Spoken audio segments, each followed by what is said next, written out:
కేసీఆర్ను నడి బజార్లో శిక్షించారు. ఫిరాయింపులను ప్రోత్సహించింది ఆయనే. ప్రభుత్వ సలహాదారు షబ్బీర్ అలీ ఫైర్.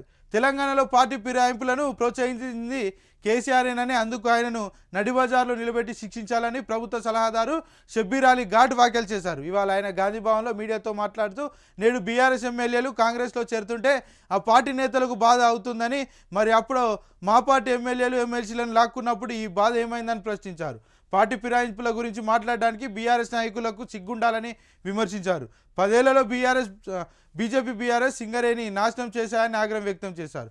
తాను మంత్రిగా ఉన్న సమయంలో సింగరేణి కార్మికుల సంఖ్య 71,000 ఉండేదని, ఇప్పుడు వర్కర్ల సంఖ్య 21,000కు పడిపోయిందని చెప్పారు.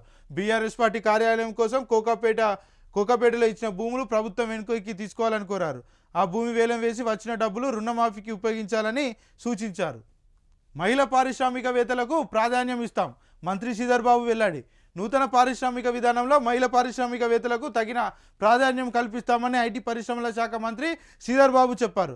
రాష్ట్ర అభివృద్ధితో మహిళా పారిశ్రామికవేత్తల పాత్ర ఎంతో కీలకమని అన్నారు. హైదరాబాద్లో ఫిక్కీ లేడీస్ ఆర్గనైజేషన్ ఆధ్వర్యంలో సూక్ష్మ చిన్న మధ్యతరహా పరిశ్రమలు సమ్మిళిత అభివృద్ధి అంశంపై నిర్వహించిన సదస్సులో ఆయన పాల్గొన్నారు.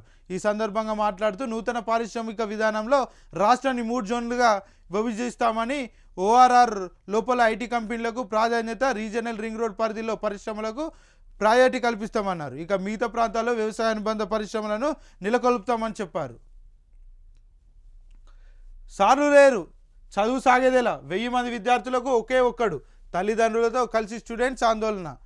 విద్యార్థులు ఉన్న ఉపాధ్యాయులు లేక బోధన సక్రమంగా సాగడం లేదని ఇవాళ గద్వాల జిల్లా దరూర్ మండలం ఒబులపున్నిపల్లి గ్రామం మండలం పరిషత్ పాఠశాల విద్యార్థులు ఆందోళనకు దిగారు. పాఠశాలలో 100 మంది పైగా విద్యార్థులు విద్యను అభ్యసిస్తున్నారు. 2 ఉపాధ్యాయులు ఉండగా హెచ్ఎం కాస్త కొన్ని నెలలుగా లీవ్ పెట్టి వెళ్లడంతో గతేడాది స్టూడెంట్స్ ఇబ్బందులు ఎదుర్కొన్నారు.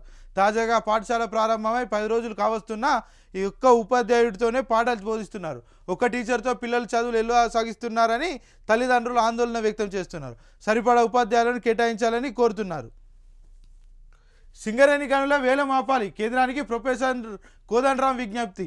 సింగరేణి బొగ్గు గనుల వేలం ఆపాలని, వీలైతే మరిన్ని గనులకు ఆ సంస్థలను కేటాయించాలని టీజీఎస్ అధ్యక్షుడు ప్రొఫెసర్ కోదండరాం డిమాండ్ చేశారు.